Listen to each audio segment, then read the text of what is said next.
مسلمانوں میں اونچ نیچ کا تصور ہی نہیں ہے۔ ہمارے ہندو بھائیوں کے مندروں میں آپ بتائیے کوئی دلت وہاں کا پنڈت اور پجاری بن سکتا ہے؟ لیکن آپ دن رات اپنی مسجد میں دیکھتے ہیں کہ ایک مسلمان نوجوان نہایت ہی نچلے سماج سے اٹھتا ہے، وہ امام ہوتا ہے، آپ اس کے مقتدی ہوتے ہیں۔ جب آپ نماز پڑھتے ہیں تو جہاں اس کا پاؤں ہوتا ہے وہاں آپ کا سر ہوتا ہے۔ یہ اس مذہب کی خوبصورتی ہے۔ تحفظ اوقاف کانفرنس دہلی کے تال کٹورا اسٹیڈیم میں بہت اچھے سے پروگرام منعقد ہوا، جس میں تمام پارٹیوں کے لوگ موجود رہے، آر جے ڈی کے بھی، سماجوادی کے بھی، اور بھی جو اپوزیشن پارٹیاں ہیں وہ سب کی سب موجود رہیں۔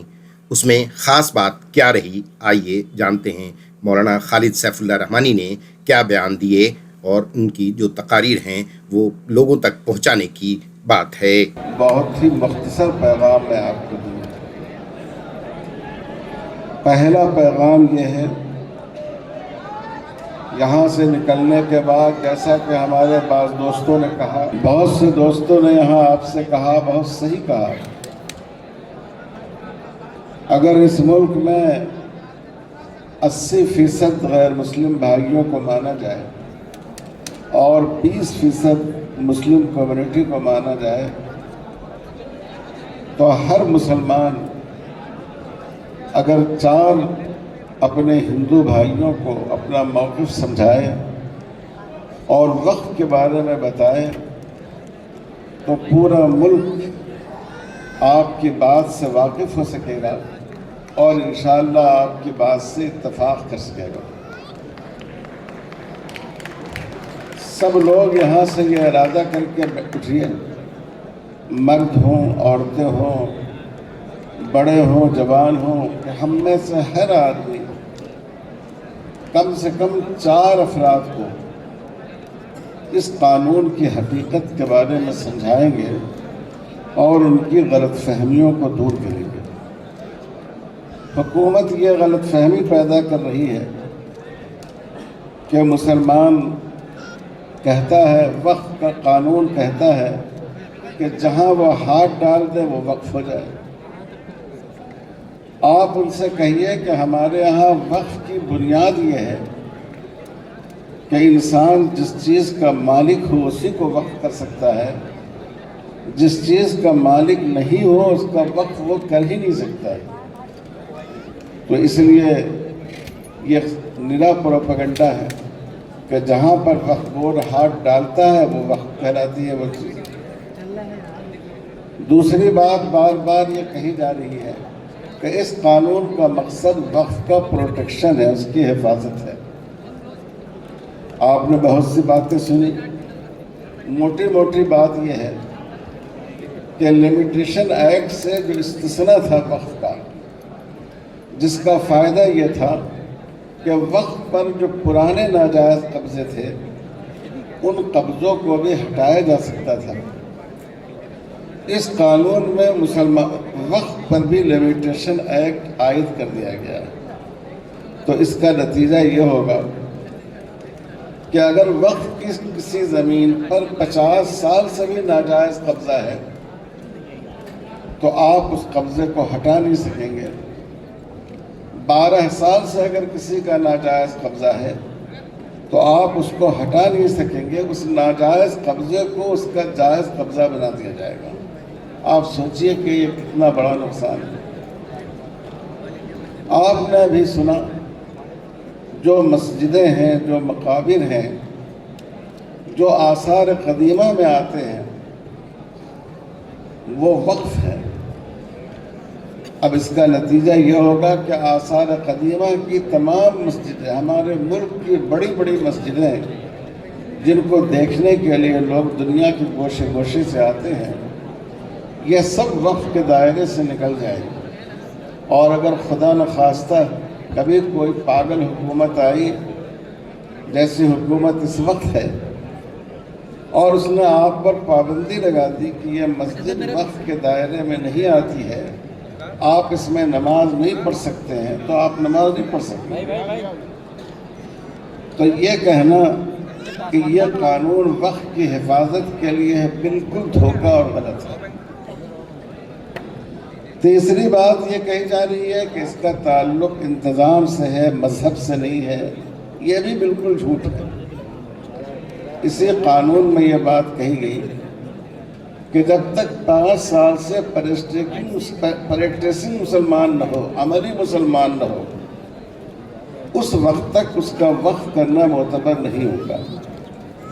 اگر وقف کا تعلق مذہب سے نہیں ہوتا تو یہ عملی مسلمان ہونے کی شرط آپ نے کیوں لگائی؟ اسی قانون میں آپ نے یہ بات بتائی کہ اگر کوئی غیر مسلم کاز کے لیے، اسلامی مقاصد کے لیے وقف کرے تو وہ وقف معتبر نہیں ہوگا. اگر اس قانون کا مذہب سے کوئی تعلق نہیں ہوتا تو وقف کرنے والے کے لیے مسلمان ہونے کی شرط لگانا جو بالکل بیجا شرط ہے، اور انسان کی جو ذاتی آزادی ہے، شخصی آزادی ہے، اس پر حملہ کرنا ہے، یہ آپ نے اس قانون میں کیوں رکھا؟ کہا جاتا ہے کہ اس وقت قانون 2025 کا مقصد غریبوں کی مدد کرنا ہے. جیسا کہ ہمارے بعض دوستوں نے کہا، ان سے پوچھئے کہ اس قانون کی کوئی دفعہ ایسی بتائیے جو غریبوں کی مدد کو بتاتے ہیں. ہم آپ کو بتاتے ہیں کہ وقف کیسے غریبوں کی مدد کے لیے. مسجدیں وقف ہیں، اس میں ایک دولت مند شخص کو نماز پڑھنے کا جتنا حق ہے، ایک غریب کو بھی نماز پڑھنے کا اتنا ہی حق ہے. عیدگاہ وقف ہے، جیسے ایک مالدار شخص اس میں عید کی نماز ادا کرے گا، ایک غریب بھی ادا کرے گا. قبرستان وقف ہے، جیسے ایک دولت مند شخص کو اس میں دفن کیا جائے گا، ایک غریب اور مفلس شخص کے بھی اس میں تدفین ہوگی. تو اگر آپ یتیم خانے وقف ہیں، مدرسے وقف ہیں، اس میں غریبوں کو ترجیحی طور پر تعلیم دی جاتی ہے، تربیت کا اور زندگی گزارنے کا موقع دیا جاتا ہے. اور آپ کو معلوم ہونا چاہیے، شریعت کا ایک اصول ہے، جتنے بھی وقف ہیں، وقف کسی بھی مقصد کے لیے کیے جائیں، ان کا آخری مصرف فقراء اور غریب ہے. آپ نے ایک وقف کیا اپنی اولاد پر، جب تک آپ کی اولاد کا سلسلہ باقی ہے وہ اس سے فائدہ اٹھائے گی. اگر آپ کی اولاد یہاں سے چلی گئی، خاندان بالکل چلا گیا، خاندان ختم ہو گیا، اب وہ وقف خرچ ہوگا سماج کے غریب لوگوں پر. تو یہ قانون غریبوں کی مدد نہیں کرتا ہے، بلکہ شریعت میں وقف کے جو احکام ہیں وہ غریبوں کی مدد کرتے ہیں. ضرورت اس بات کی ہے کہ یہ 2-4 باتیں جو میں نے کہی، جس کو بار بار میڈیا والے دہرا رہے ہیں، آپ غیر مسلم بھائیوں کو خود اچھی طرح سمجھ کر اس کو سمجھانے کی کوشش کیجیے. دوسرا پیغام آج کے اجلاس سے آل انڈیا مسلم پرسنل لاء بورڈ کا یہ ہے، ہمیں احتجاج کرنا ہے، یہ ہمارا جمہوری حق ہے، لیکن امن کے ساتھ، قانون کے دائرے میں رہتے ہوئے. ہرگز امن کو متاثر ہونے نہیں دیجیے. آپ کے صفوں میں ایسے لوگ شامل ہو سکتے ہیں جن کا مقصد آپ کے احتجاج کو ناکام کرنا اور بدنام کرنا ہے. اور اللہ کا شکر ہے کہ پورے ملک میں مرشد آباد کے ایک واقعے کے سوا اس احتجاج میں کوئی ناخوشگوار واقعہ پیش نہیں آیا. اس وقت کیرالہ سے لے کر کشمیر تک اور مہاراشٹر سے لے کر آسام تک پورے ملک میں اس کالے قانون کے خلاف احتجاج ہو رہا ہے، لیکن کہیں کوئی ناخوشگوار واقعہ پیش نہیں آیا. تو ہر حال میں ہم کو امن کو برقرار رکھنا ہے. تیسرا پیغام یہ ہے کہ اپنے اتحاد کو قائم رکھیے. اللہ کا شکر ہے کہ اس وقت پہلے بھی تھا اور اس وقت بھی آل انڈیا مسلم پرسنل لاء بورڈ کے پلیٹ فارم پر شروع سے پوری امت متحد ہے. آپ اس ڈائس کو دیکھیے، شہنشین کو دیکھیے، ہر مکتب فکر، ہر تنظیم، ہر جماعت، یہاں تک کہ مختلف مذاہب کے لوگ یہ بھی ہمارے ڈائس پر موجود ہیں. ہر قیمت پر اس اتحاد کو قائم رکھیے۔ حکومت چاہتی ہے کہ آپ کے اتحاد کو توڑ دیں۔ اب یہ بحروں کے بارے میں ایک شوشہ چھوڑ دیا گورنمنٹ نے، بالکل جھوٹی بات ہے۔ بحرے نمائندے ہم لوگوں سے خود آ کر ملے ہیں اور انہوں نے صاف کہا کہ ہم اس قانون کی تائید میں نہیں ہیں، ہم صرف یہ چاہتے ہیں کہ چونکہ ہمارے مسلک میں وقت قائم کرنے کا اور وقت کے خرچ کرنے کا الگ رول ہوتا ہے، اس لیے ہمارا وقت الگ کر دیا جائے، ہم کو اس سے باہر نکال دیا جائے۔ اور ہم لوگوں نے کہا کہ ہمیں اس پر کوئی اعتراض نہیں ہے۔ اسی طرح مسلمانوں میں مالدار اور پسماندہ لوگوں کا کوئی اختلاف نہیں ہے، مسلمانوں میں اونچ نیچ کا تصور ہی نہیں ہے۔ ہمارے ہندو بھائیوں کے مندروں میں آپ بتائیے کوئی دلت وہاں کا پنڈت اور پجاری بن سکتا ہے؟ لیکن آپ دن رات اپنی مسجد میں دیکھتے ہیں کہ ایک مسلمان نوجوان نہایت ہی نچلے سماج سے اٹھتا ہے، وہ امام ہوتا ہے، آپ اس کے مقتدی ہوتے ہیں۔ جب آپ نماز پڑھتے ہیں تو جہاں اس کا پاؤں ہوتا ہے وہاں آپ کا سر ہوتا ہے۔ یہ اس مذہب کی خوبصورتی ہے، اور اس مذہب کی خوبصورتی سے اس ملک میں فائدہ اٹھایا گیا ہے۔ یہاں جو تحریکیں اٹھی ہیں مساوات کی، وہ آپ کی دین ہے، وہ آپ نے ان تک وہ پیغام پہنچایا ہے۔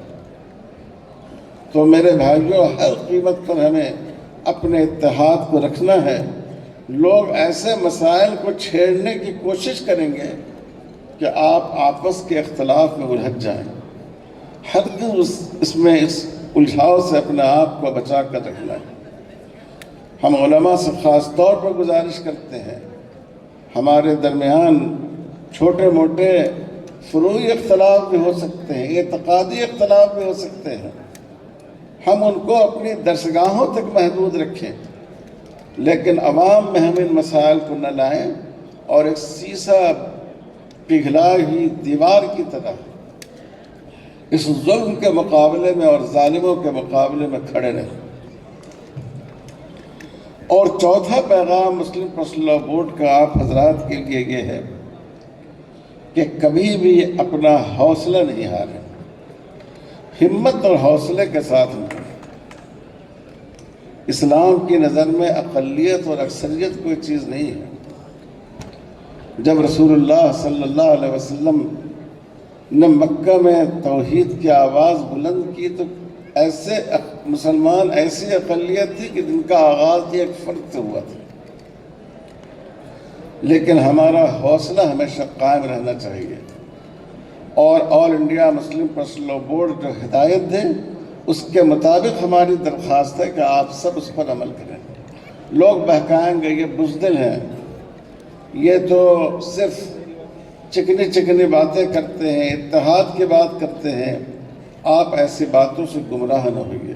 آپ دیکھ رہے ہیں یہ جو آپ کے قائدین ہیں آج شیروانی اور عبا پہن کر آئے ہیں، لیکن ضرورت پڑی تو یہ کفن پہن کر بھی آئیں گے۔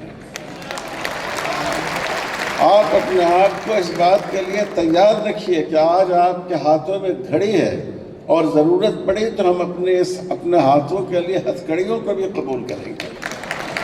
حوصلے کے ساتھ، دانشمندی کے ساتھ، شجاعت کے جذبے کے ساتھ اپنے اتحاد کو باقی رکھتے ہوئے اور اپنی آواز کو ایک دوسرے کی آواز سے ملاتے ہوئے ہم اگر آگے بڑھیں گے تبھی ہم اس لڑائی کو جیت سکیں گے، اور تبھی ہمیں اس میں کامیابی حاصل ہوگی۔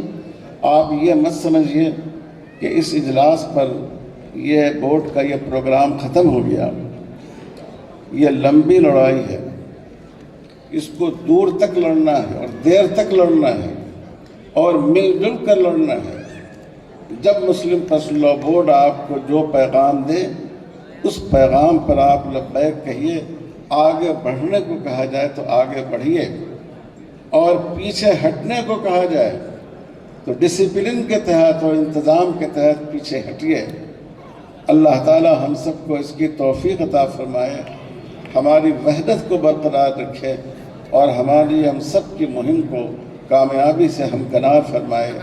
ربنا تقبل منا انک انت السمیع العلیم وصلی اللہ علی خیر خلقہ محمد وعلی آلہ واصحابہ اجمعین والحمد للہ رب العالمین.